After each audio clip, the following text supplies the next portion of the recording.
We are so honored for you to have suggested the origins of consciousness. Consciousness was birthed from nothing. The womb of no thing, the energy of thought, was the first thing that came to be. In all of the darkness of no things came a thought. This was the first glimpse of consciousness as you know it, within the ether. From there, the spark of energy, the thought to create something beautiful. Upon seeing something beautiful, the wonder of what it would feel like to experience it. Thus was born emotion, and from there became physicality in order to truly experience it.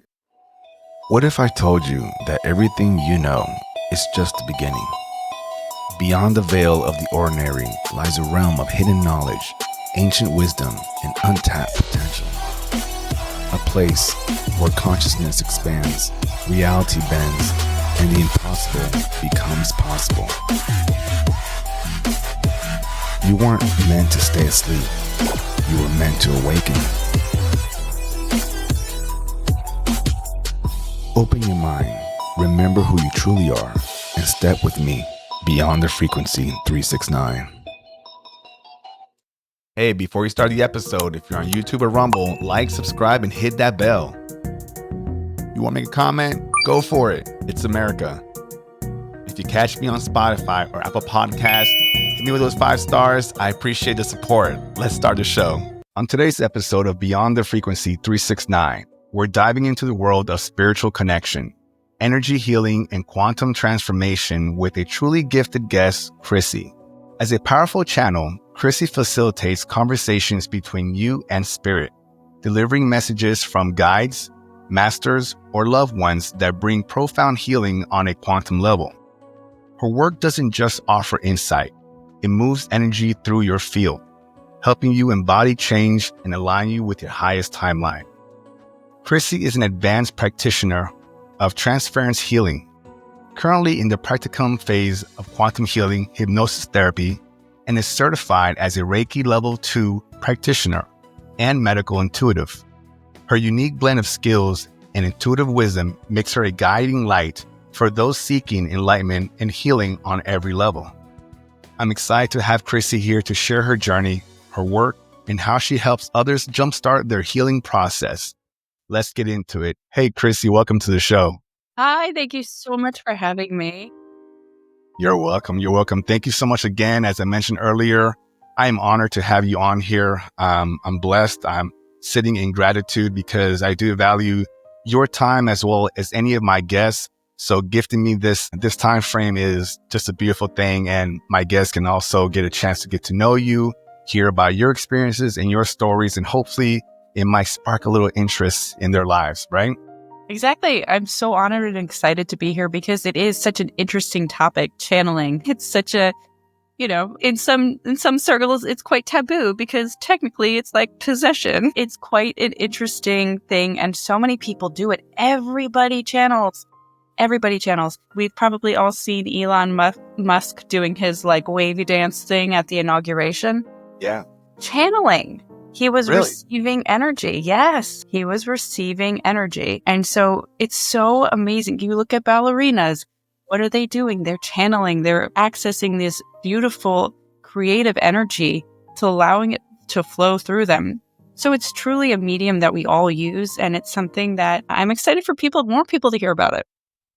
Absolutely. I appreciate that. Yeah, I didn't really understand. I've heard that there's different ways of channeling. We all, like you say, we all do it in some format, but I mean, this isn't anything that's in mainstream where people there isn't people that actually go out there and teach you and say, hey, by the way, you swaying, you're channeling, or you dancing, or you cutting the yard, and being present in the moment.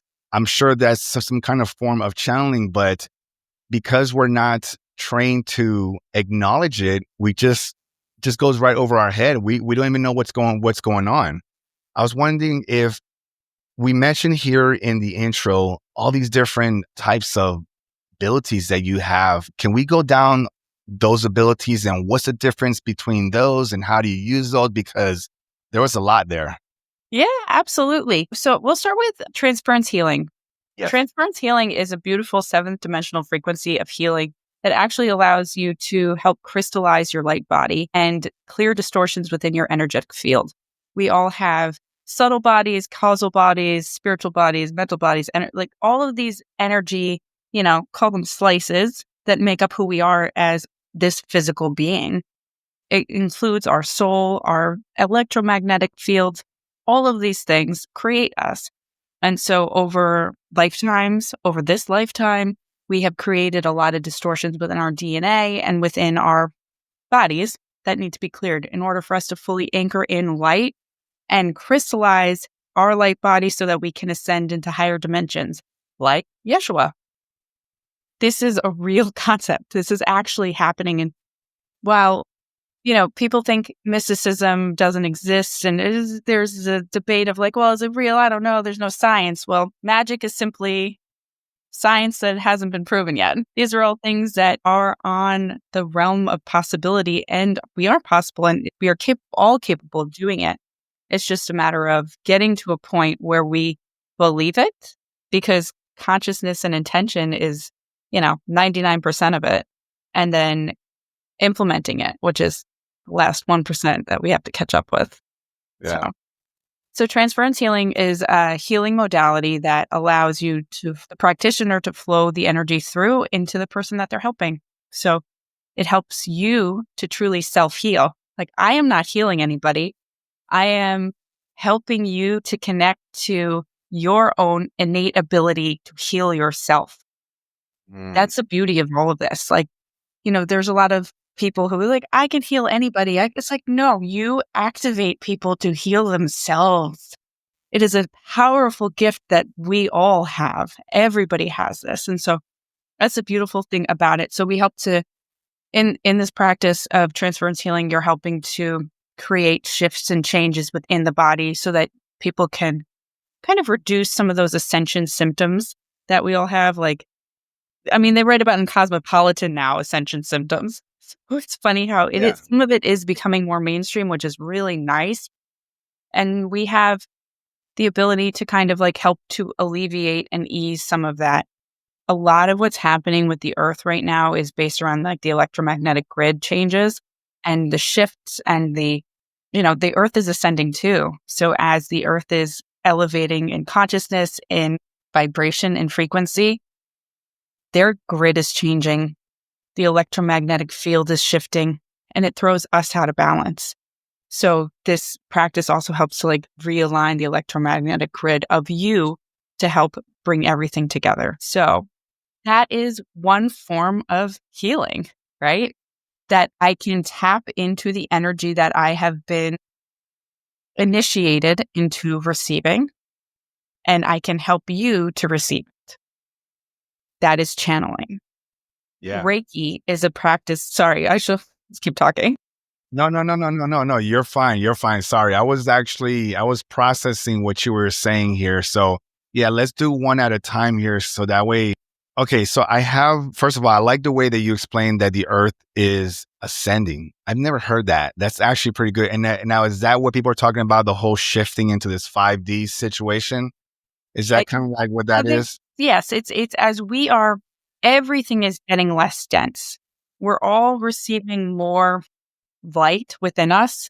We're all becoming like lighter, less dense, higher frequential beings.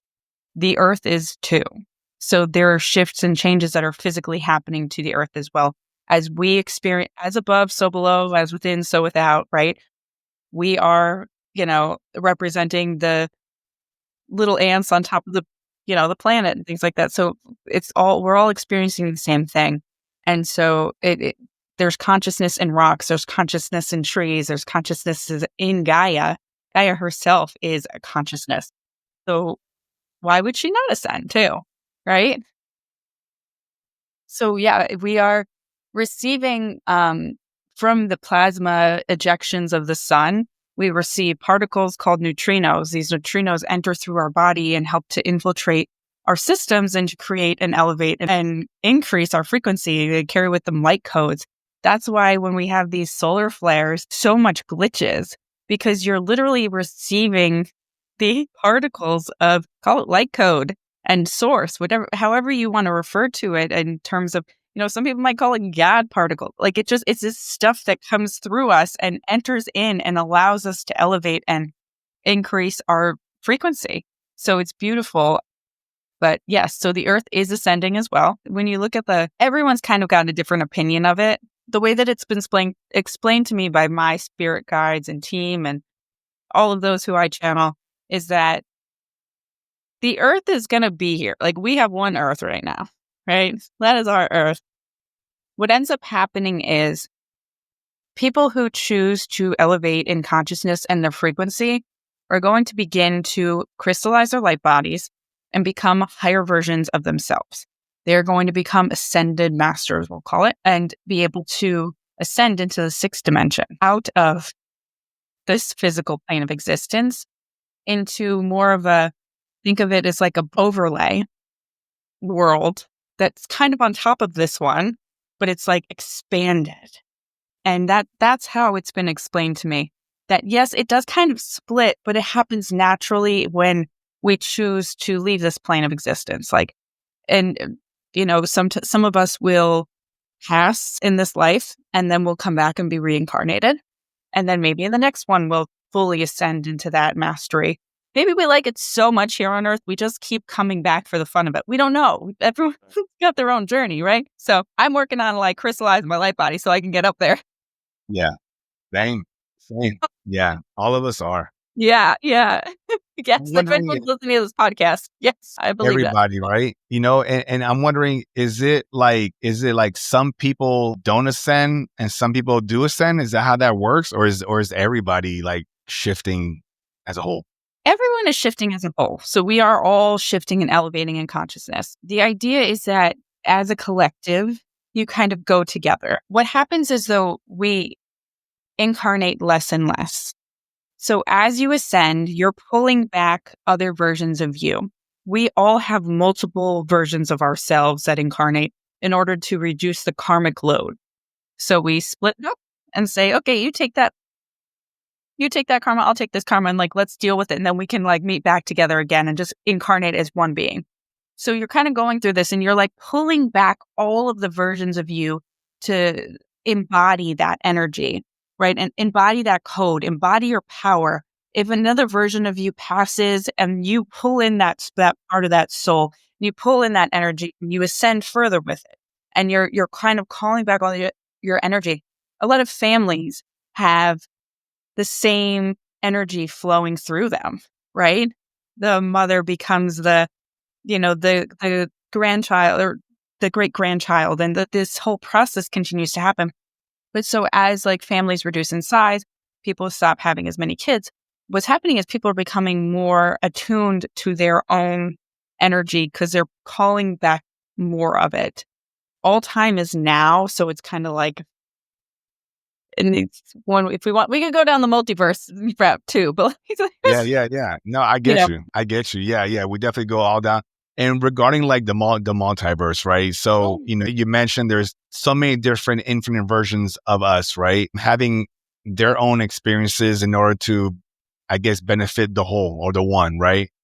I'm wondering if anytime version of us dies in that other realm or whatever, what happens to that experience from them? Does it spread to all of us? Yes.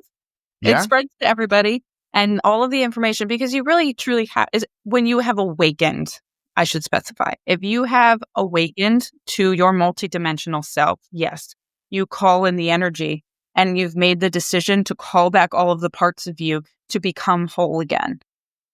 So Nice. it's this process of pulling everything into you and collapsing timelines. That's one of the things I talk about with collapsing timelines is you're literally pulling your energy back in. That's why sometimes it feels like Groundhog Day. You're like, I already learned this lesson. Why are we doing this again? It's because you're pulling in these other versions of you that maybe didn't get it right. And you've got to like just redo it one last time. And then you're like, done. So there's this idea of becoming whole again in this pulling back your energy and holding it in and reabsorbing it, basically. Yeah. You know, Yeah, because I mean, I think you were referring to deja vu, right? well, there's deja vu, but this is also like you wake up in the morning and you're like, I swear I did this day already. And like the same lessons pop up again. And you're like, I already did this. I already proved that I was past this lesson, but you have to do it again. But yes, deja vu too. Yeah, that is also a glitch in the timelines, like you're going back over. So it's an interesting. I mean, I hope I don't experience Groundhog Day because I'll be like, wait a minute, like it probably kind of weirded me out a little bit. But the deja vu, I think we've all had it where I felt like I've done this, and it's been explained to me before where another version of me, let's say even a day ahead of me, has already done this. We kind of like the parallel membranes kind of tap each other a little bit, and you kind of get a little bit of their memory and they get yours, or things like that. So that's the way I've always perceived it. But to experience like a day or half a day again and going through the same deals, I'm sure there's people out there. Maybe some of you that are listening, maybe you've had an actual Groundhog Day, just like the movie and stuff. If you have, please comment, email me, let me know, because I want to talk to you about that situation. But what an interesting thing, Krissy. You mentioned, and we are going to get to your other abilities here, but you mentioned consciousness. I do want to ask you, do you feel that the universe shapes consciousness, or is it consciousness that shapes the universe, in your opinion? It's the chicken or the egg, right? Right. It's one of these things where it is. I believe that the way that I have come to understand the universe and its existence is that it was born from consciousness, and everything just glitched a little bit. So I feel like that was our concurring energy. So yeah, everything was born from consciousness. So the universe is shaped by it. Yeah. Where do you think it comes from? Where do you think consciousness exists? Like, let me answer this. Like, I used to think that my memories were in my head, or in my brain, in my physical brain. But then, I've been into the whole, outer body experience, things like that and near death experiences. And so people that leave the body, they claim that they still feel the same person as they were in the physical body, same memories, same feelings. So with so many testimonials like that, saying that you're still the same person outside of your body, that makes me think, well, then your consciousness or your memories aren't in your physical. They're somewhere else. So like that somewhere else is I guess my question to you. Where do you think that comes from? Is it in a particular realm? Is it in a dimension? Oh, We've got some energy that would like to be channeled. May I channel? Okay, all right. by all means. Yes, let's do Okay. this. Let's do this. We are so honored for you to have suggested the origins of consciousness. Consciousness was birthed from nothing. The womb of no thing, the energy of thought, was the first thing that came to be. In all of the darkness of no things came a thought. This was the first glimpse of consciousness as you know it, within the ether. From there, the spark of energy, the thought to create something beautiful. Upon seeing something beautiful, the wonder of what it would feel like to experience it. Thus was born emotion, and from there became physicality in order to truly experience it. The thoughts that you have exist within the ether, the consciousness of all. This is the blackness that many refer to as the void, the space in between that holds the light, the energy of all. There is an expanse of all things and no things at one time, and in that expanse exists your thoughts, your memories, your consciousness. This is what many refer to as God. God is simply the consciousness of all things, and no thing existing simultaneously as one thing. Does this help? It does. It does. Whoa, who was that? I'll give you a minute. That was awesome. Very well said. Very, very mystical. Very wise. How do you feel? That was wild. Yeah. I guess they wanted me to do that on camera, huh? That was source, channeling source energy right Now there. you can define what it was and where it came from. I tapped into exactly source. Wow. That was quite, beautifully said. Yeah. thank you. It was source said that it came from it was just a thought.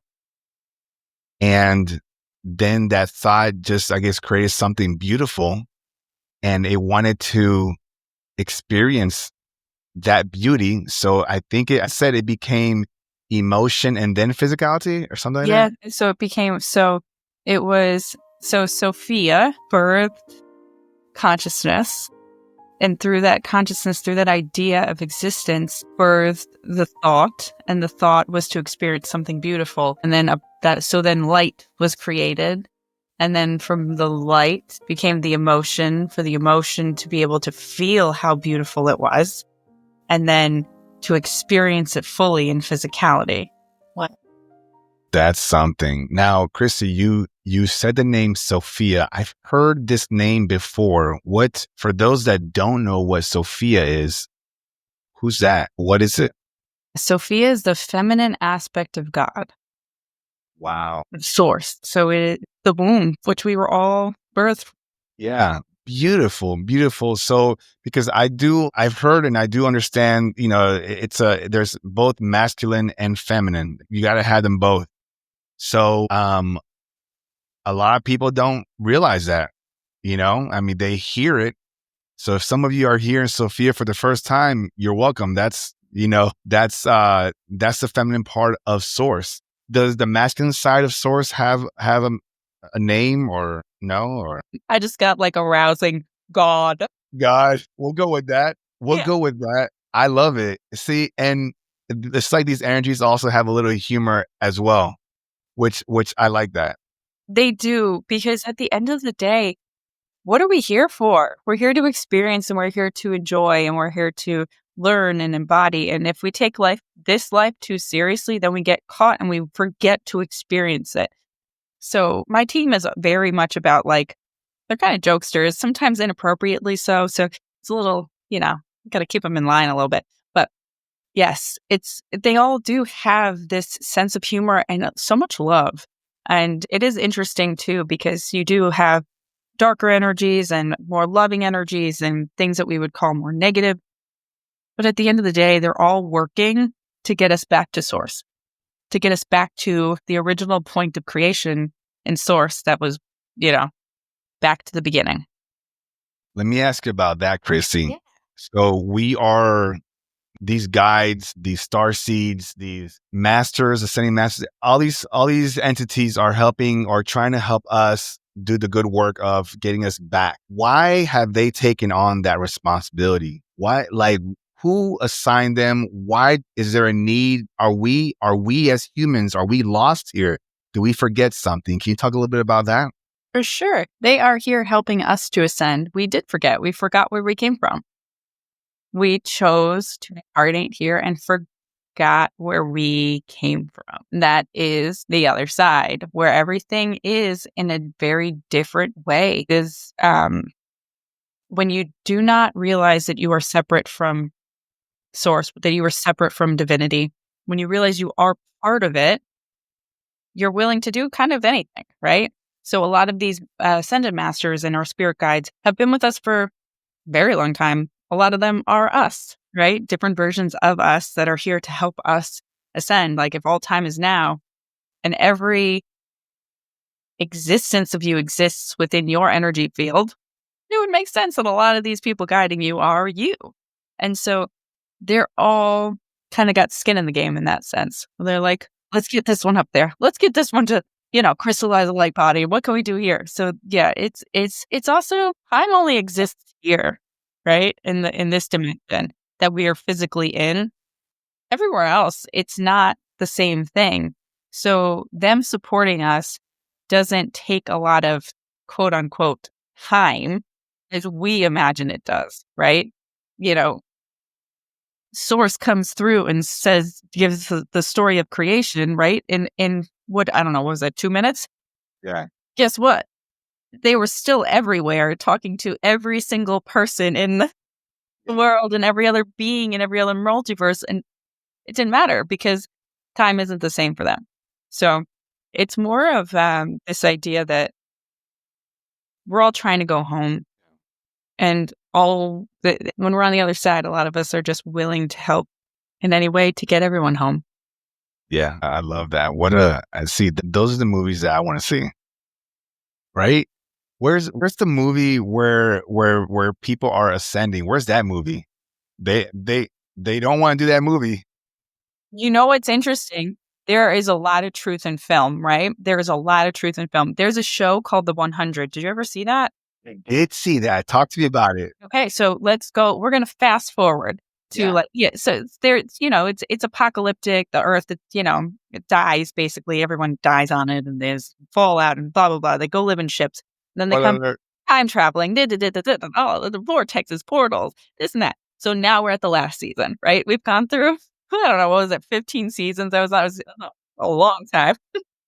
But in there, it's a really interesting show, and I highly suggest everyone watch it if they are open to it, because it really does have a lot of parallels. And that is a show that is extremely specific in terms of the things that they have seen and tapped into for, So a lot of these things people see with their third eye. Like they channel the information and create things. So the last season is all about ascension. Yes. It is all about ascending. And I forgot about that. Yeah. So the man who is there creating this beautiful timeline, or he's trying to create the world, he's trying to ascend, he's trying to see the end. He takes like some survivors, and they're spending all this time. They create this like society where nobody does anything except honor ascension. And like, it's very rigid. It's very like structured. And it's not experiencing humanity as we are experiencing humanity. It's experiencing a different type of humanity. But they finally get to this end where they like meet, the final test where they crack the code. They meet, the alien that's guarding God and ascension and this and that for the species. And, they're all at war and this and that and all these things. And then eventually they choose to be kind to each other, and then they ascend. Then although they all turn into little orbs and just and like just go weird wobbly things. Yeah, and I think I also remember the main character. I forgot the blonde girl, but she went and what was her name? I don't remember. Oh, Kara, maybe something like that. Yes, Krissy. right. No, that's right. But she talked to this alien representative, or this entity representative. I think they were just trying to figure out if the humans were worthy, right, to ascend. Yep. And I feel like that's kind of like our story. These entities are trying to figure out, are we worthy? Am I on the right track with that? Or Absolutely. Absolutely. Are they going to do this? Are they allowed to the other side? Have they cleared all of the distortions and negativity within them? Are they moving past their desire to hate and kill and destroy and dismantle and cause others to suffer? Are they ready to truly be good people? Yeah. And accept their own divinity? Good is bad. I'm sorry. Oh, good. Look at me in my duality. No, she said, I don't know. Kind human beings, not good. It's not good or bad people. It's not good or bad. Right. Yeah. There's no good or bad. And I know, our friend Tony Ghazi, he definitely drove that one home, that what we consider good or bad, it's all just an experience. Yeah. It's all an experience. Like, you have to have the bad experience in order to appreciate the good, and the vice versa, and this is all part of the lessons that we're here to learn. I've also have an understanding that, instead of living that victim mentality, like, why is this happening to me? You should just kind of stop and say, okay, this happened.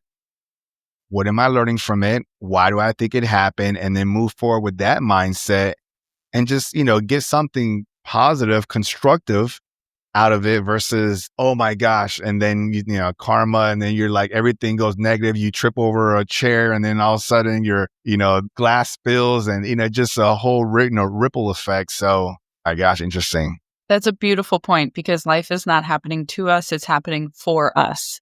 And yeah, really diving into like what is going on. Yeah. Well said. Well said. You mentioned earlier about the other place. Some will call it, some that are in the OBE community, they call it home. And there was a phrase that stuck with me. A gentleman by the name of Darius Wright. He says this a lot. He says that we are here to experience what we are not. And when I heard that phrase, I thought I had this like moment. We are here to experience what we are not. So that means that we are omnipotent beings, godlikes, if you will, gods and goddesses. But in order to have that full experience, we have to come here and forget that we're that. We have to be able to die. We have to be able to suffer, to have these strong emotions, to be controlled. All these different things, learn from this, then go back and be like, okay, cool. I did that. Let me go do something else. How cool is that? It's incredible. It's absolutely incredible. I love that. I love that way of looking at it too, because I feel like we always kind of need like a new angle. Like, I'm like, all right, that thought, that train of consciousness got me for like 2 years. So like, what can I, how can I reframe this? But I love that. That is a beautiful way of looking at it. Yeah, everything that we're doing is because it needs to happen, And I love how you also mentioned earlier in the episode, you mentioned that that we choose, we choose to come here, and everybody, our family, our friends, siblings, whatever the case is, we all choose to come here and experience this together in some fashion. Can you talk to me about that aspect? Do you believe we do choose to come here, and why is it that certain people choose to come in as my brother or my sister or my father? Like, why do they choose these roles and not just choose something else? We all do choose to come here. That's my belief, right? We choose to come here. We choose to incarnate. Whether or not we have an easy time is also our choice. And that's Really? hard to believe. Yeah. We pick our parents, we pick our situations, we have an idea of how things can go. Maybe it goes a little differently as things are going on, and we might come down with a slightly different idea, but we're constantly, like as a soul, we are constantly pivoting and shifting things around, deciding things. We are, have to remember that life is happening for us and we are in control of some of it, more so when we're older than we are when we are kids. But we incarnate with the people we can incarnate with, so that way we can help each other. Many times the dynamics in families will shift and switch. They can be very similar in one life to the next. They can be completely backwards. Say if you have somebody who was an abuser in one life, maybe they would become the, recipient of abuse in the next life. These things can flip-flop. A lot of people, if you have a challenging relationship with somebody who has kind of forced you to become a better version of you or different version of you, or like you butt heads with them, it's possible that they might hold the catalyst role in your life, where many lives you guys are catalysts for each other and polarizing to get you to like break through, to be triggered. Because at the end of the day, we are triggered by things that we have not healed from properly. And we're all here to heal and to create clearing of that stuff, of that yuck, of those things that we've accumulated in our DNA for lifetimes. So many times the person that we butt heads with the most in our life can sometimes be the one that we have to sit back and say, thank you for, I didn't like that. I didn't want that. But like, I appreciate now where I am because of those things that happened to me. Now, it's hard. That doesn't make it easier, right? People have drug addictions. They experience a lot of pain, suffering, traumatic experiences. That's not to undercut any of those experiences that somebody has. They change who you are as a person, and they create and shape that. But it's also in that giving them the alchemical ability to create even more beauty from it by being able to kind of slingshot and catapult to the other side. So it's something that their soul believes in them. Their soul believes that they can do it, that they can get through it. They say that God doesn't give you anything you can't handle. And it's true. God doesn't give you anything that you can't. Your soul isn't going to sign you up for things that they doesn't think that you can handle. It wants to see you succeed and to become the better version of you. Sometimes that means that we have to die young. Sometimes that means we live till 110. Sometimes it means all of these things in between. But at the end of the day, it's all a human experience, and they're all different and they're all beautiful, but they're all curated for us, by us, on a soul level. Yeah. A lot of people have a hard time thinking that I chose this life. I chose this experience. I chose to lose my house, right when I thought everything was going great, or, was in a relationship that I thought was the world and wasted, 20 years in it just to end like this. Like, it's very hard for people to accept that, but I'm with it. I dig it. I see how that would benefit you. You have to, like relationships, you have had to learn how to love really hard to then be hurt really hard too, and experience both sides, and then figure out where you go from there. Wow. It's a lot to process there, because it's interesting. And I thought about also when you were talking about switching roles, like the abuser now being the victim and things like that.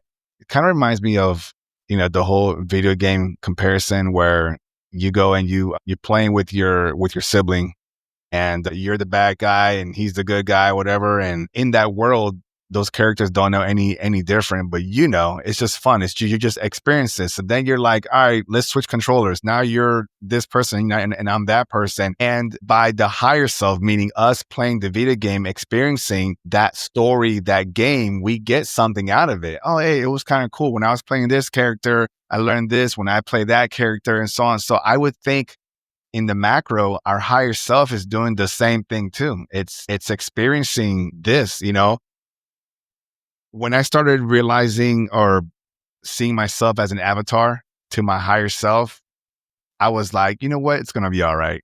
Because anytime that I'm playing a game, the goal is to win. And I consider leveling up my birthdays. I'm level 43 actually on the 20th of January. I was 43. So I'm like leveled up, let's see how far I go.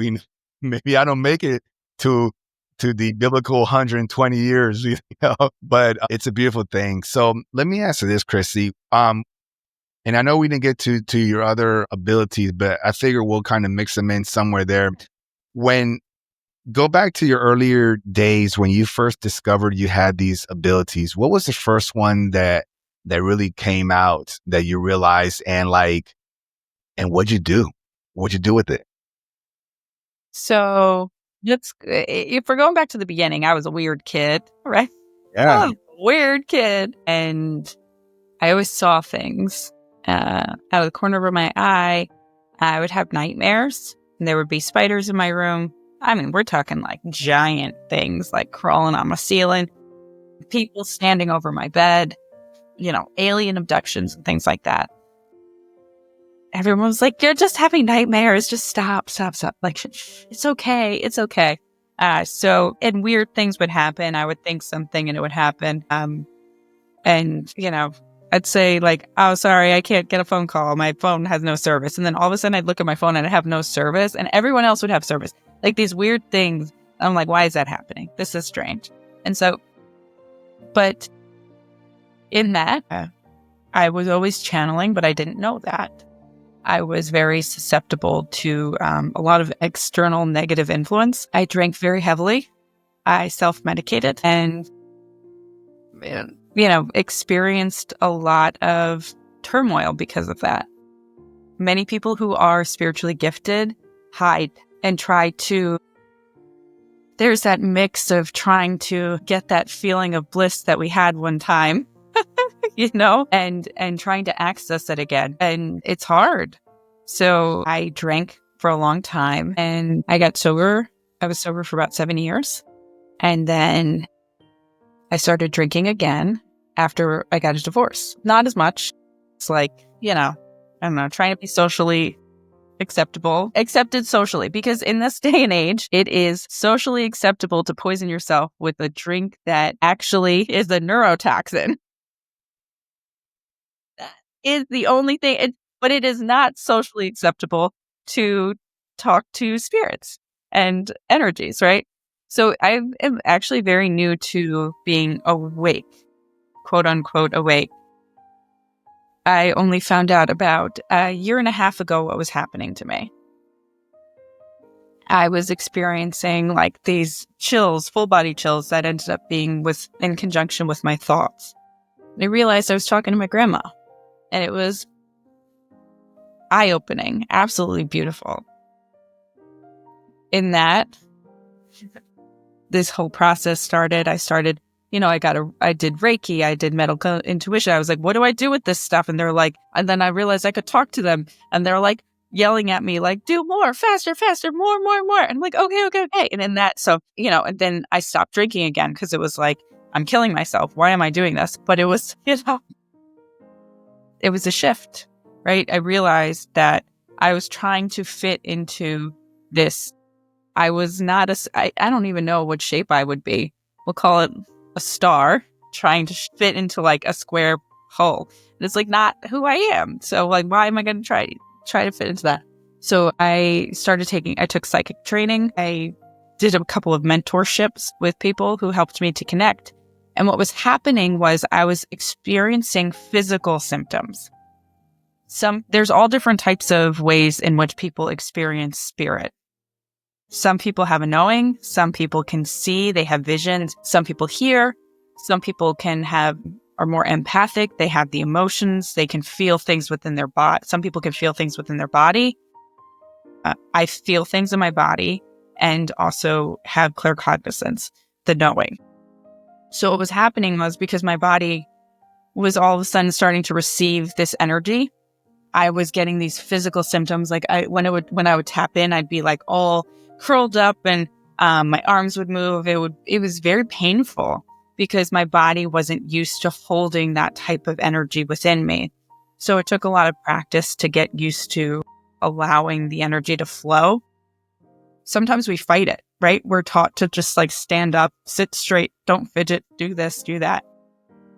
Spirit's always in motion. Spirit's always moving. So for a long time when I first started channeling, I'd have my hands going, everything would be moving. I'd be swaying. And still sometimes on bigger energies, that will be how my body responds to it. But yeah, the interesting thing that I really would love to stress is the fact that like so many people are so gifted, but we drown it out however we can because it's weird. Or people tell us when we're kids, stop talking about that. Nobody's here. Stop playing with your imaginary friend. Stop doing this or that. And, so we just get used to like shutting it off and turning it off because everyone is connected. Every single person is connected. There is not one. Even the people who are like, that's baloney, blah, blah, blah. They are still connected.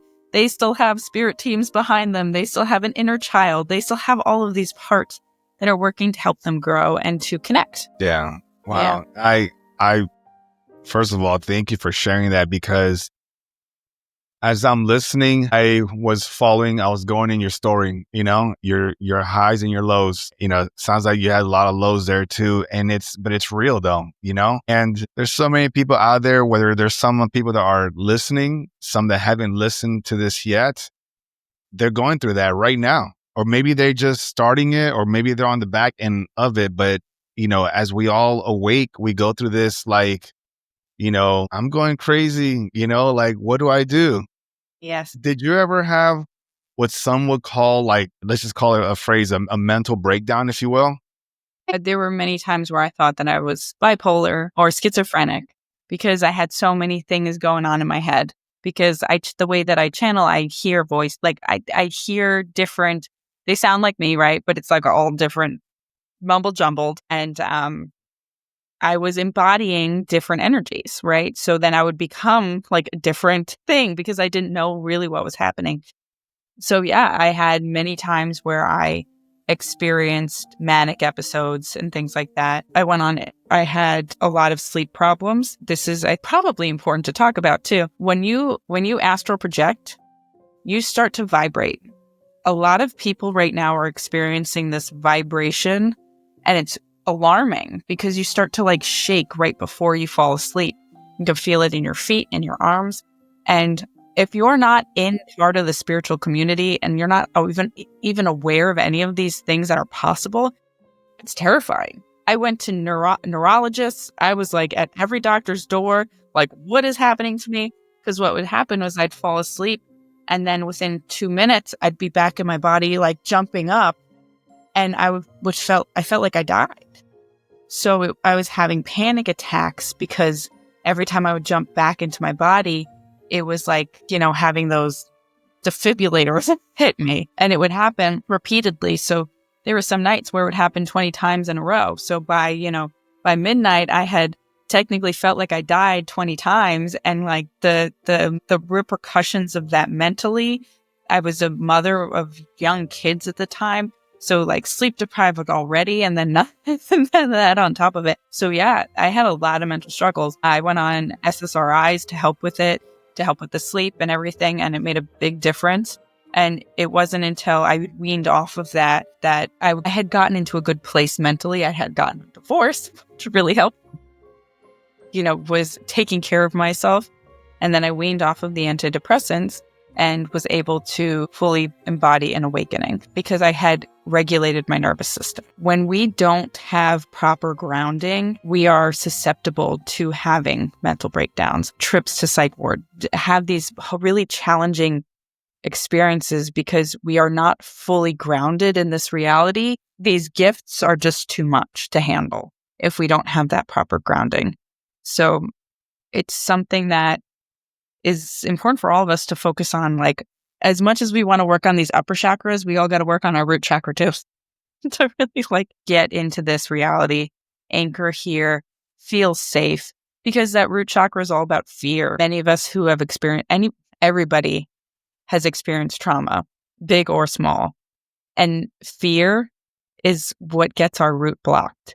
And if you have those blocks there in your root and your sacral, you're going to experience imbalance. And if these chakras open and you haven't addressed any of your fears, you're going to feel manic. Hard. Yeah, I can imagine that. I know that fear is one of the lowest frequency or vibration or something like that, and that can really mess you up in all angles. Wherever you're trying to go, whether it's in the physical realm or in the spiritual realm, if you got fear, if you're carrying that with you, it's going to be a bad time. So you mentioned to ground yourself. What do you mean by grounding yourself? How would you do that? So there are physical practices that you can do to help alleviate some of the symptoms. So you can literally stick your feet in the grass. That is grounding through the earth to help to access that. You can take something like a salt bath, putting some Epsom salt, magnesium flakes, whatever you have in a bathtub.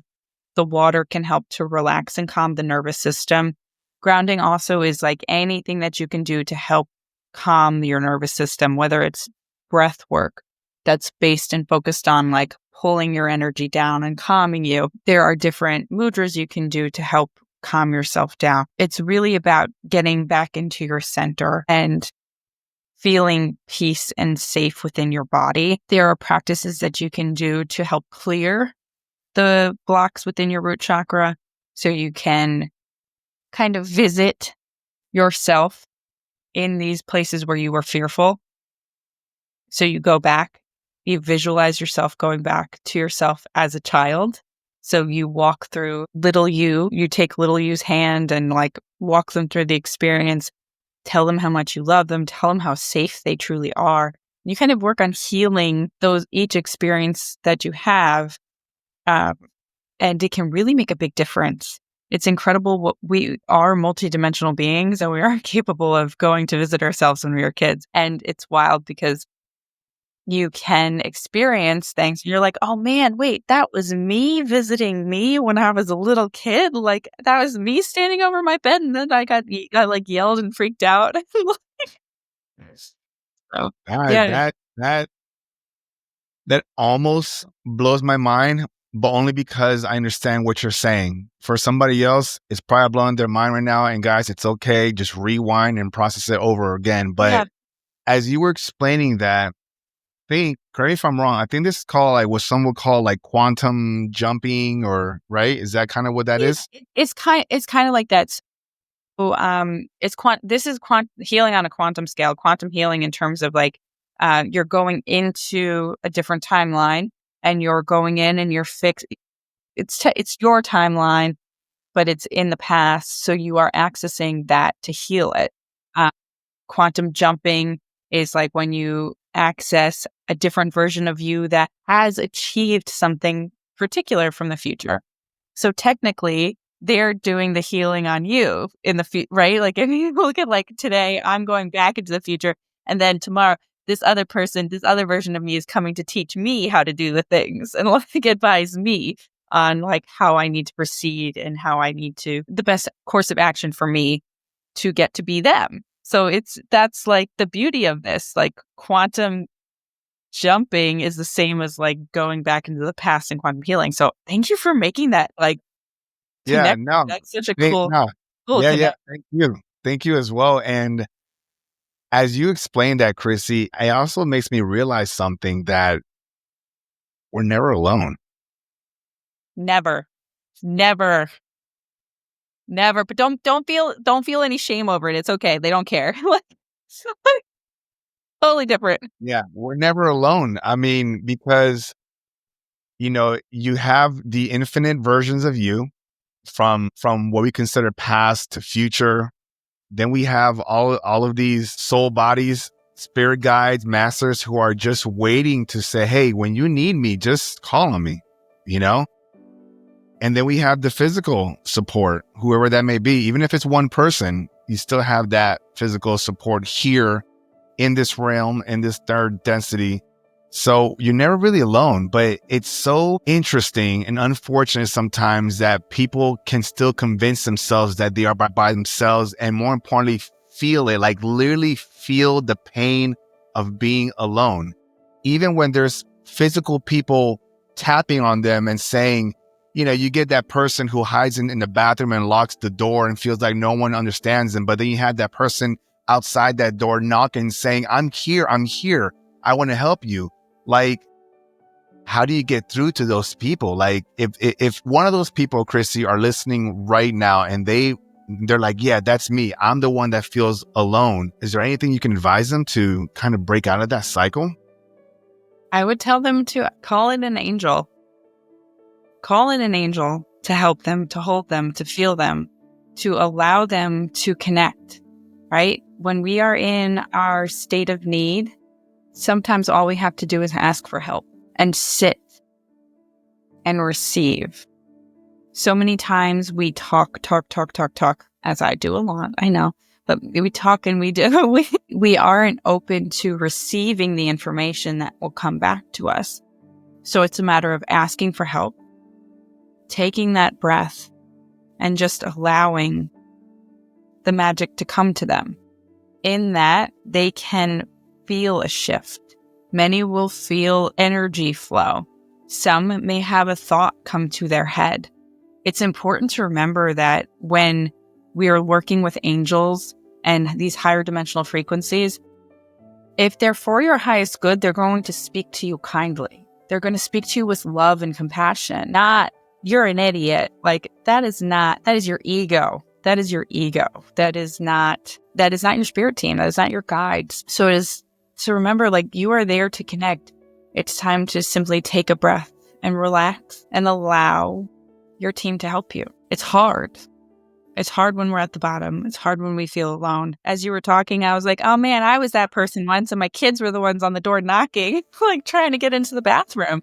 It was the one place that I could like just be alone, you know? So yeah, it's hard.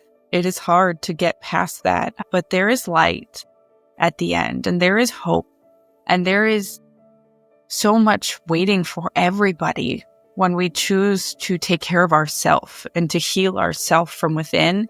And rather than waiting for someone to come and save us, remembering that we are our own savior. We are responsible for ourselves and for connecting to, you know, call it God, call it source, call it whatever you want. Call it, you know, angels. If you want to talk to aliens, call them aliens. Like whatever you want to talk to, like you are responsible for you and for saving you. And there's nothing in your realm of that you cannot conquer. We can conquer everything if we realize we're not alone. Love that, Krissy. And you said something really important, that people are so programmed, I would say, in this third density to look outside of themselves. You know, and who teaches us to look in the inside? You know, who sits down to you and have you address that person? You know, when you get sick, don't heal yourself. You don't know anything. Go to the doctor. When you need saving, you can't save yourself. Go to church or go to whatever religion that's nearby down the corner next to the 7-Eleven. When you need to talk to somebody, don't talk to yourself. You're crazy. Go to the therapist. You know, everything is about the universe, but what about the you-inverse? Yes. Right? That is so amazing. Yeah. Yeah. I thought about, that was a realization of mine a while back and everything. Some of my listeners do remember that, but again, I say it again, everything. I heard about that. Instead of the universe, it's about the you-inverse, because there is a universe inside of you, and it's large. I mean, it's monumental. You know, we got to find a way to learn how to talk to ourselves and be okay. You don't have now. Okay, let's be real here. Don't go down the street and start talking to yourself, right? There's a time and a place. Keep in mind that you do live among others that aren't awakened, that aren't realizing what's happening. But when you're tackling on too much, it's okay to take a time out. Like Krissy said, there really is no time. But since we're living in this dimension that time does exist the way it does and everything, carve it out for yourself. No one's going to carve it out for you. For you to be at work, and then you have to wait for somebody who's kind enough to tell you, hey, go take a break. That's you, another version of you telling yourself to go take a break. That supervisor was in their office. Something came to them saying, I'm going to take over your body for a second because I need to go tell myself to go take a break. You know? So when someone tells you to go take a break or go chill out, just tell them thank you. Say, I appreciate that message because that was you talking to you, and go do it. You know? And if you're at the end of the day, if you had a really bad day, we talked about it earlier. There's no bad and there's no good. Just say, okay, wow, I had a day. That's what it was. I had a day. What did I learn from it? How do I not rinse and repeat it tomorrow? You know, just interesting. There is a question I want to ask you, Krissy. You mentioned about your recent divorce, and I don't want you to go into too much of your personal stuff. It's up to you. But I do want to ask this. There's a lot of people who are awakening or are discovering their abilities, and they're in a relationship, and their partner probably doesn't understand, probably doesn't support it. So with that being said, for those that are listening, what can you tell them? Get out. Oh, I'm sorry. Sorry. It's all right. I can take that out if you want. You can rewind that. No, leave it at. It's a joke. If you are with the person that will support you, who will become a sounding board for you, who will allow you to grow into this person, by all means, be with them. But if you are being met with resistance, being made fun of, told that you're crazy, guess what? You are in a place, you're in a relationship where you are meant to step in your own power and stand up for yourself. Leave, take your power back. So much of our power has been taken from us. Men, women, everybody, right? From society, every relationship, big and small. It doesn't matter who it is, what the dynamic. It is a power dynamic that we have in so many of our relations. As you're mentioning about how who's teaching somebody to go within? Nobody, because they want the power over you. So there's this like, I'm going to take the power out of you and hold it in my hand over you. So there's that dynamic that is constantly being pushed. If you're in a situation like that, get out. It's hard. I was in a relationship that was challenging. It was emotionally, and emotionally abusive and physically aggressive. And so it was not a situation that anybody would want to be in, right? There's a lot of anger and discomfort. When you're in that for so many years, it happens very slowly. And you kind of shut things down, and you shut down your intuition. You stop looking at red flags, and they're like, it's okay. It's okay. And then all of a sudden you're 2 kids deep and like, no job to yourself and like financially dependent on somebody. And it's hard. It's hard, but there's light at the end. And there are people there to support you and to help you and to be guiding lights. I highly recommend any online communities you can become a part of. I'm going to start a Patreon and launch it in about a week or two. Things like that, where people can go on and just have a space to meet others who are going through similar situations and who are going through experiences, not in terms of like awakening. Maybe there's people who are going through divorce too, or whatever it is, or leaving a relationship that's challenging. But it's important to remember that sometimes the people that help us to get to a certain point in our life were there for a reason, and they were there to help us to see the true power that lies within. If you stay in that dynamic, you'll never truly become who you are meant to be. On a soul level, you've made this agreement to like, we're going to get this far and then we're going to kind of like separate. So it's important to remember to honor yourself and to realize that it's okay to be alone. And plus, you're never really alone, right? You're never really alone. Yeah. Yeah. Yeah. Well said. Well said. Yeah. There's a lot of people that are just, you can tell them the same thing 100 times and, they just don't want to listen because they're so convinced that they're not worth anything or no one can help them. They're crazy. Like everything that they do is wrong. That's a really unfortunate position to be in. But as we're talking to you here, we're trying to remind you that it's up to you. And when I say the word simple, I really mean this. It's as simple as just changing your mindset. Just change it. If when something hurts that bad, do you want to stay hurt that bad? The answer is probably no. It's easy. But if you don't want to stay like that, then just make a choice and say, you know what? I refuse this. Like out loud, just say, I refuse to feel this way. Like if you're sitting curled up on the floor, just stand up. Stand up and just yell out, I refuse to feel this way. I'm better than this. I'm bigger, whatever. And as you start hitting one affirmation after the other, you're going to start, by the time that you're done yelling or screaming, you probably would have said 20, 50 different affirmations to where then you look back and say, wow, I'm on my 2 feet and I feel good. That was easy. And then you move on. And now you've just built a foundation for yourself that if you're ever in that situation again, just rinse and repeat it, Love that. It's so true. It is. It's a matter of your mindset and your energy that you're putting into it. And you can really create and change who you are based on what you're putting out and that energy that you're holding within. I read this book that changed my life within this before I left, right? It was Jocko Willink's Extreme Ownership. And that book, I highly recommend to anybody and everybody. Like there's a lot that, it wasn't my typical book that I would read, but for whatever reason, it came across, we start with self-help, right?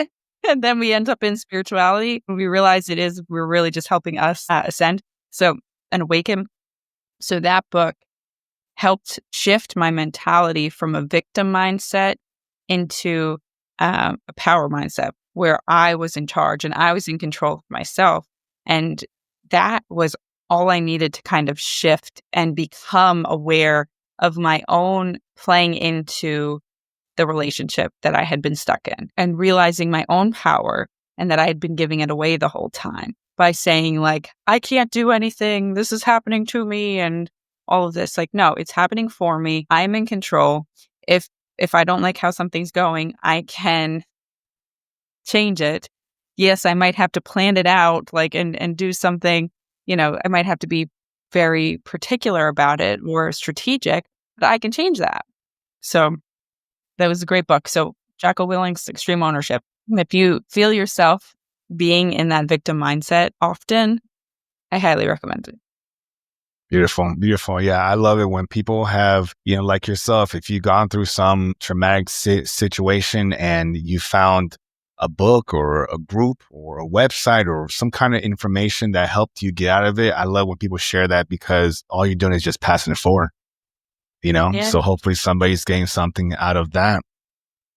Krissy, as I mentioned to you earlier, was that as we start to wrap up the show, at the very end, I asked some questions. So it's about that time. Are you ready? All right. I'm ready. Okay, so let's see here. Okay, here's the first one. Beyond all the knowledge and experiences that you've gained, what still leaves you in awe or makes you question everything? Oh my God. The synchronicities that pop up sometimes when we meet people, the way the circles go when we are circling around people our entire life, and then we just go like, boom, right exactly when we're supposed to meet them. That boggles my mind every time, how someone just walks into your life exactly like, it's incredible. Yeah. The amount of strings and things that had to be pulled and tugged and like, nope, not yet, not yet. Like, meanwhile, like you really could be like walking by this person every day, but you guys both were not in this state of healed yet to be able to receive each other or to like even like recognize that you were vibrating on you weren't on the same frequency yet. So, and then eventually like you're in the right place at the right time and you like meet a friend or you meet like these incredible people. And it's wild. Like I sat next to one of my best friends. We were both late to our Reiki 2 class, right? Or Reiki 1 class. I can't remember. I think it was Reiki 1. We were both kind of late. We were both kind of like had like sniffles and colds. And we were both like, there were 2 chairs left and we both sat next to each other. We have been like best friends since. Like, how did that happen? That we're both like, and like, she is like my soul sister. And it's like all of these things that had to happen to make us both kind of late to get there to sit next to each other and to like exchange phone numbers. So these things happen and it's magical. I think that's the most magical thing. A beautiful thing. It's like, why didn't it happen yesterday? Why wasn't it going to happen tomorrow? It had to happen today. And just like with meeting your friend, there had to be a lot of different things that had to happen for her. Appointments, cancel this, change that, stub your foot, whatever the case is. And then for you, for everything to just line up perfectly and for both of you to be late and then move from there. Yep, exactly. So that's a beautiful thing. What a beautiful thing. And for everyone in that whole room to just leave these 2 chairs next to each other, like at the side, like every other chair, like I feel like people usually sit every other, right? Like you come in, you sit every other, and then eventually someone fills in the middle seats and stuff. Yeah. Well, I'm looking at it as like, let's say there were 10 people in the class, 8 of them were already there. Their higher selves talk to your higher selves and say, hey, you guys, we know what's going on here. Our people sit here, leave these 2 open. Like it was played out. And here's you and her coming in like, dude. Oh, look at that. 2 pairs. Exactly. Who would have known? Yeah, who would have known? And then here's you in your physical sense saying like, wow, like what a coincidence, while your higher selves are like, there's no coincidence. Like, yeah, exactly. Yeah. But okay, mortal Krissy, whatever. It's a beautiful, yeah. Good job. Now sit Go back, ahead. sit down and go with the class and everything. What a funny and humorous way to think about that situation, right? I love that. Yes, yes, yes, yes. Let's see here. Wait, can I ask you Please, the but same I mean, question? go for it. Oh, the Yeah, same the person? same Oh, question. what? Wow. I've actually never did the tables turn. The table is turned. Ask me that same question. Wow, I have to reread my question again. What leaves me in awe? It makes you question everything. Jeez. I think it's what we kind of touched base a little bit on is the realization when I realized that we are more than just this. When I realized that every day I wake up, Krissy, I think, wow, like everything's a choice, right? Like some people say when you go to sleep, you die every night and then you come back. Like, I'm like, wow, like I keep choosing to come back, and to experience this one day, And this is that whole mindset that brings back to me, like when they say, enjoy, what was it? Live today as if it's your last type deal. Like every day I think about that. Now I could be doing some crazy stuff, jumping off mountains or whatever the case is. But that thought of the choice that I'm making, not me, but my higher self making every day, that is what's like, what leaves me in awe every single day. I'm like, wow. And then when I go to sleep, I think about that again and say, wow. I was like, wow, tomorrow's another day, I'll come back or I won't, So, I love that. yeah, I appreciate that. I haven't, I thought about that, but not in this format. So I appreciate you asking me that, Krissy. Okay. I So let's appreciate see. your answer too, because now I'm like, okay, I have a different perspective of like it's that idea of I get to do this. I I get get to do to this. wake up in this body and to do these things. I get to do it. So it's good. Yeah. And I'm also curious. In the episode, you've mentioned the word incarnate. You've never said reincarnate. To you, are those two different things? It's the same thing. Is it? I mean, is it the same? Yeah, it's essentially the same thing. Sometimes we Let me try to add on to this here, because now I've recently come to this understanding is that I think reincarnate and incarnate are two they are. different things, because like in the biblical sense, Jesus reincarnated back into his body. That's reincarnate consciousness wise back into his body. He reincarnates. Whereas for anybody else, all the ancient Sumerian gods and Anunnakis and anybody else, they incarnate. They move from one body and they incarnate into another body, and then so forth. But nobody really reincarnate per se. I think there's a level of consciousness. The higher up you are in the level of consciousness determines whether or not you're just simply incarnating into a new vessel for this same consciousness, or you're reincarnating into this loop of humanity, right? That this I like that. I like that. So we can reincarnate back into this loop of humanity, like having this human experience over and over and over. But like if I were like this my higher self, after I'm done with the human experience, let's say I learn whatever I learn, I go incarnate in an alien species in the Palladians constellation or something like that. So very, very interesting. Huh. Yeah, it feels more like karmically tied to the loop that we get stuck in, the reincarnation. Like it's like you're almost like you're forced to, when you incarnate, you choose to come. So like we chose to come, and then we got stuck, and now we're kind of like trying to break through that. Yeah. Like if you don't learn the lesson that you should have learned, you're like, dang, I'm reincarnating again. Yes. Here I go. Like, oh, shoot, because when you leave your body, you remember, everything, right? So then you go back up. I look at it as a humorous way, like you go back up and you're like, oh shoot, I left my purse, like so. And then you go back, and then you go back again as a baby. And I'm like, oh my gosh, here we go again. It's funny. It's funny because that actor Terrence Howard, he had mentioned something in his interviews, but he mentioned that when he came back into the womb, when they asked him what's the first thought that he thought about, he says, I remember being in the womb and repeating to myself, don't forget, don't forget, don't forget, don't forget. And a lot of other people have mentioned that in different interviews and different things, that they remember themselves coming back saying, don't forget, don't forget, don't forget. But they don't remember what it is that they weren't supposed to forget. And that is such like a cliffhanger for everybody, because you're like, wow, like, can you give me one more sentence to that? You know? My gosh. It's wild. It's wild. Okay, I'll continue with my questions, but that was awesome. So we've talked about that this journey of awakening can be a lonely one. Would you be able to let us know, who has been the biggest impact in your life with this journey to help support this, and why, if you have that? Yeah.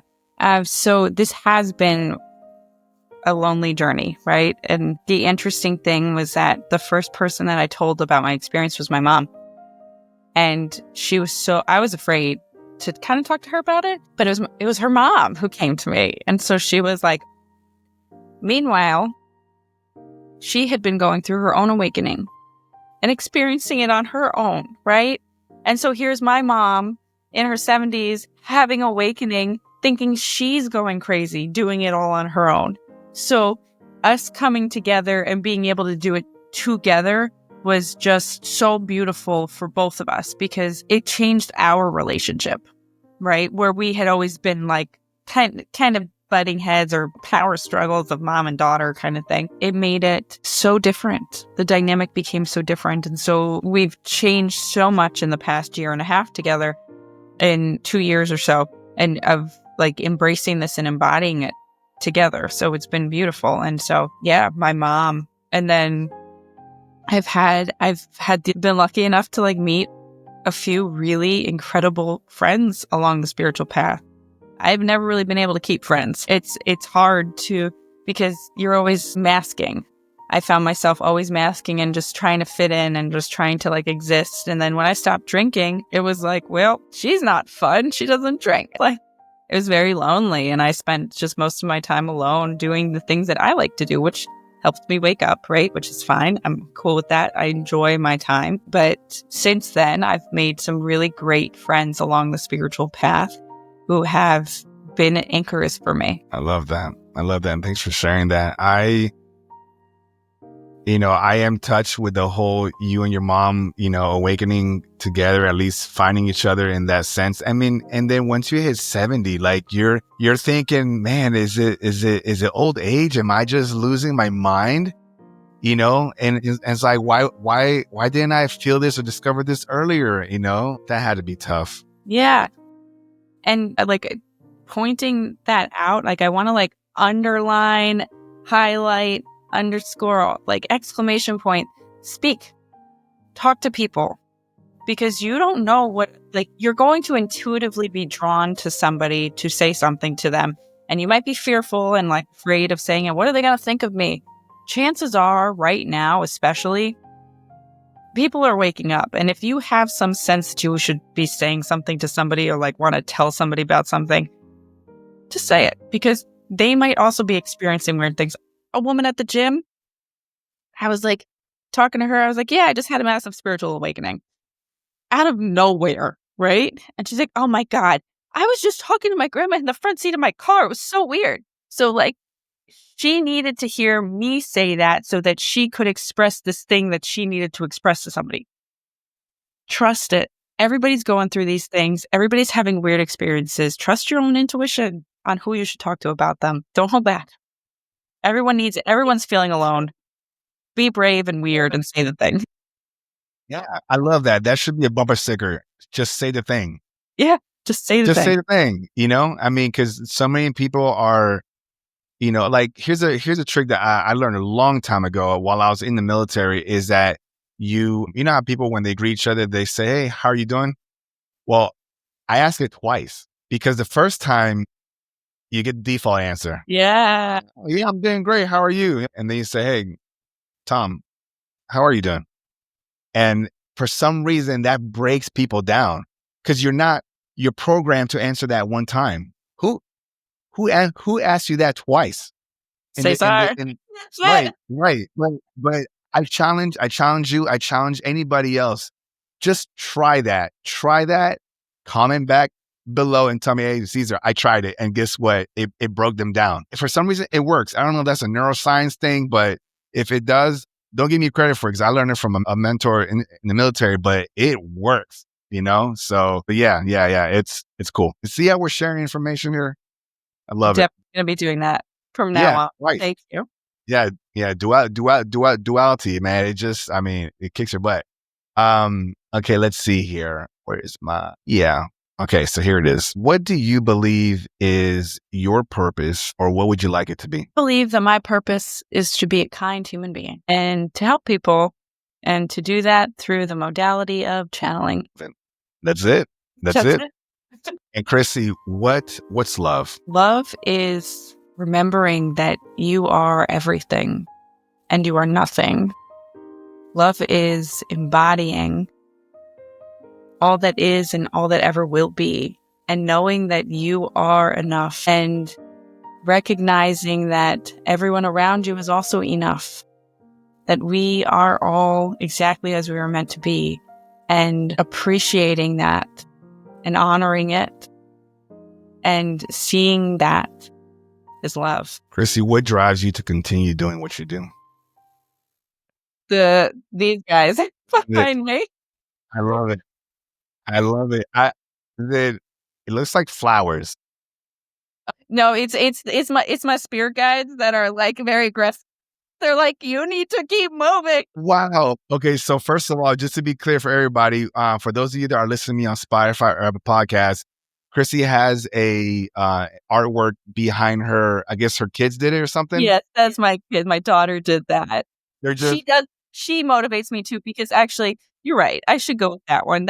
I gave my sarcastic answer. My real reason truly is actually my kids, and to help shift the world that they are growing up in, because both of them are extremely gifted spiritually in terms of what they connect to. And I grew up without access to somebody, as you were saying, Cesar, the idea of helping somebody to go within. How can you help yourself rather than looking outside, So I'm trying to help to raise them in this way where they're not afraid of their gifts, where they're choosing to go within and access their own abilities to use their intuition. Like, we play games like Ask the Aliens when we forget stuff. I'm like, all right, ask the aliens. And now, like, everyone it's like, Mom, just ask the aliens where it is. Where's the TV remote? These things. So we're trying to normalize this. And so, yeah, I do it for them. I'm doing it for them because that's the most important thing, is that they have a world where they easily step into it, where what they are meant to do. So it's easier for them than, becoming an alcoholic and waiting 38 years to wake up. Yeah. No, you're fine. You're fine. Again, that was your experience, right? Exactly. I was right on time. Right on time. Right on time. You're always on time, know? And what a beautiful thing, because we talked about how earlier about who teaches us to look within, and it's okay to talk to or express yourself. And, if are you hearing things? Well, listen a little closer. You're there doing that with your children, and what a great thing. And Krissy, I think as well as I do, you're not alone. There's lots of parents, whether it be both parents, whether it be one parent, whether it be their parent's parent, but someone is out there right now doing that work, doing that good work, and helping these children refine their abilities. Imagine 2-3 generations from us that can say, yeah, this is something we did. We used to play Ask the Aliens. We used to play Ask the Aliens. Hey guys, if any game company industry is listening to this, or it gets to you guys, and you guys decide to make a game called Ask the Aliens, contact Krissy. Take a little percentage of it, all right? But what a great game. What a great game. I challenge, if anybody, again, I always find opportunities for people to comment. So if anybody decides to come up with the game, Ask the Aliens, and it looks pretty cool, send me a screenshot, take a photo, take a video, whatever, send to my emails, whatever the case is, but I want to see it. I'm curious. And then we'll share it with Krissy as well. Yeah, we'll share it with Krissy as well. So cool. So cool. But I love that. Krissy.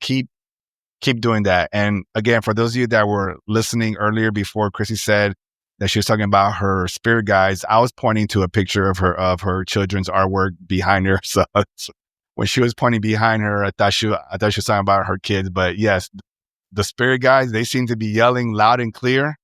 I love that. I wish mine would be yelling loud and clear and tell me, no, don't go that way, go this way. I'm like, okay. But eventually, I'm working on it. All right, let's see here. And then one more question for you, Krissy. If you could talk to little Krissy, what would you tell her? Back when she was like, I don't know, 12 years old, before she even became a teenager. It's all real. It's all real. And everything works out beautifully. Just trust.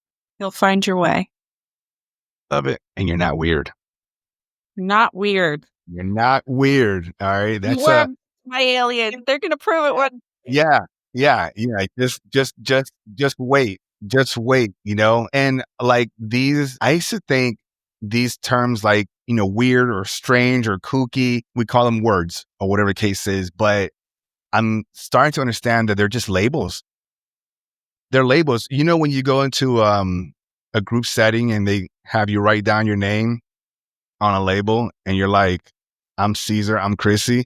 What if instead of saying Krissy, you're like, I'm Susan?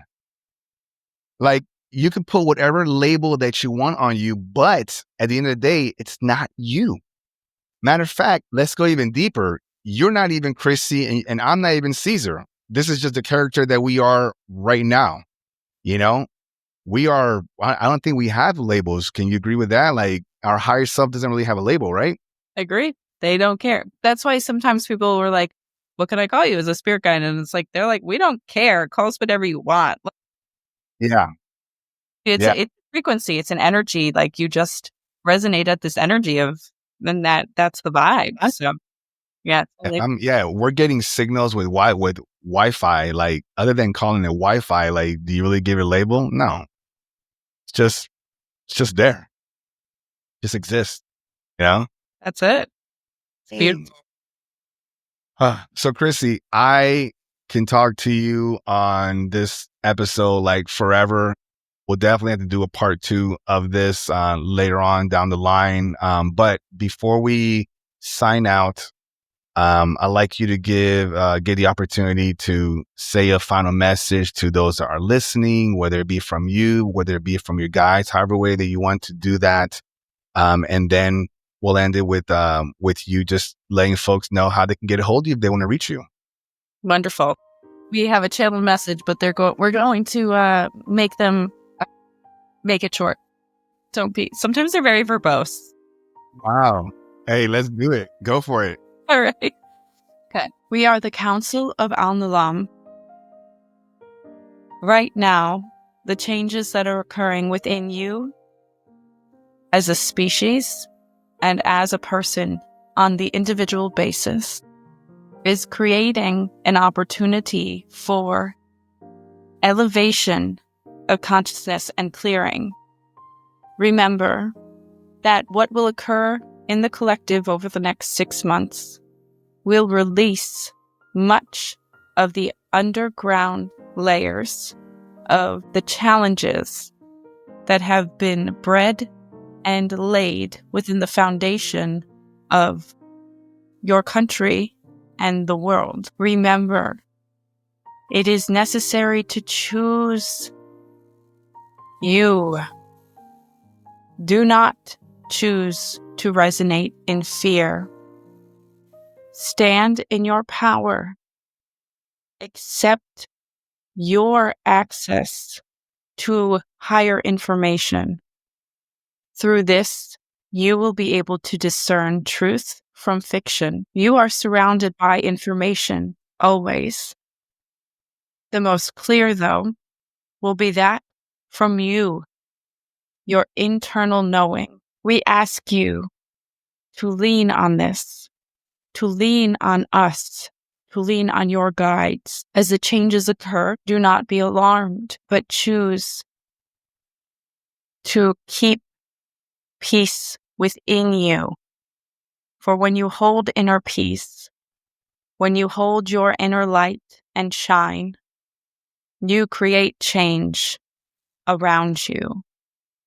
You reflect out all that you wish to see back. Because you are physical beings, this is a physical existence. It takes time for that to properly reflect back to you. But it is coming. It is happening. Fear not. Trust the process. We thank you. That's awesome. That's awesome. Where do you, for some folks that are curious, where do you go? Do you go anywhere? I am here. So I'm a conscious channeler. So I am basically, depending on the frequency, and they were higher. So sometimes I like to use a car analogy for channeling. The way that I channel is I allow an energy to come through me and to take hold of the driver's, the steering wheel. Many times I'm still in the driver's seat and they just come in and they like stick their hand on the wheel and like drive it around. And then they like pop out. So I'm still in control. Sometimes it's like I'm sitting in the driver's seat, but they've put both hands on the wheels and I'm kind of like just letting them drive. And then there's times like just then, it was more like I was in the passenger seat, still conscious, but they're stepping in and driving. Gotcha. Yeah. And I mean, again, for those that are seeing this for the first time, they probably will ask that question. So that's interesting. Yeah. I've seen different channelers and I'm always curious, like, where do you guys go? Yeah. Yeah. A lot of, I don't, sometimes if I'm doing it for a person, like an individual person for a reading, because I do private readings, I will be given visions while I'm doing it to kind of help connect dots for the person, because I am aware and I'm hearing the things. I can come back and tell them that I saw X, Y, and Z, and like help to answer any questions because I'm receiving more information than what's just coming out of my mouth. Because like when the information comes through, it comes through in like this giant block, and they go like, burp, and like it's all in my brain. It's all being sifted through, and it can take time for things to kind of unravel. And maybe they can only get 30 words out, but meanwhile, I have like 10 pictures and like 30 concepts that are also floating around in my head as well. Yeah. No, that's definitely helpful because again, sometimes people give a message and the recipient is like, I don't understand that riddle, So you being able to be conscious and able to connect those dots, huge. If you could tell again, folks, how to get a hold of you if they want to reach out to you and any of the services that you also provide as well, please. Yeah, absolutely. So I'm on Instagram and TikTok at enlightened.channels. My website is also enlightenedchannels.com. I do transference healing sessions, which helps to clear your energetic body. We kind of went over that already, but my biggest sell is the channeled readings. So I do private sessions. I also do donation-based workshops so that anybody can access these beautiful messages that other channelers, healers, and beautiful human beings that I partner with are here to give as well. So I work together. Some of them are by myself. Some of them are with other people. I just did one with Tony Ghazi. And we do beautiful events, and it's lots of fun. And they're all donation-based to help as many people as possible access the information. So those are all on my website as well. But yeah, follow me on Instagram, TikTok too, wherever you want. But I'm always trying to post messages or little tidbits on how you can connect to spirit more. Absolutely. Thank you, Krissy. And I will have that information for you guys in the descriptions below. So just scroll on down after the show and click and access. And folks, if you guys enjoyed this episode, show your love, give me a like, share this with at least one person that may benefit from this conversation. I understand that one of the benefits of listening to podcasts is that sometimes you don't want to be in the conversation, but you want to be part of it in some fashion. Share this, subscribe if you haven't subscribed already.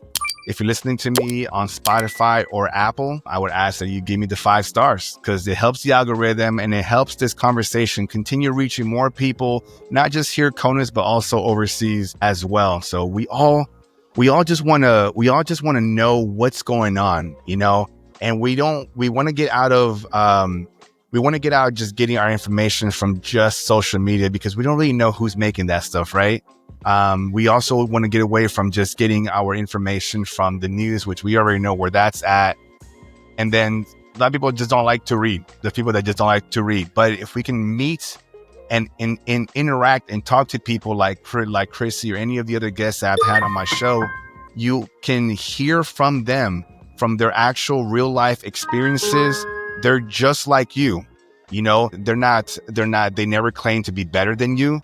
They're just sharing their experience of how they're navigating through the same world that you are, but in their life, you know, in their shoes, you know, with their problems. I ask for everybody to continue to just be kind, respect everybody that you don't understand. I encourage you, if there's that one person in class that people don't talk to, be that pioneer. Approach that person, talk to them, just say hello. And remember, say hello twice, okay?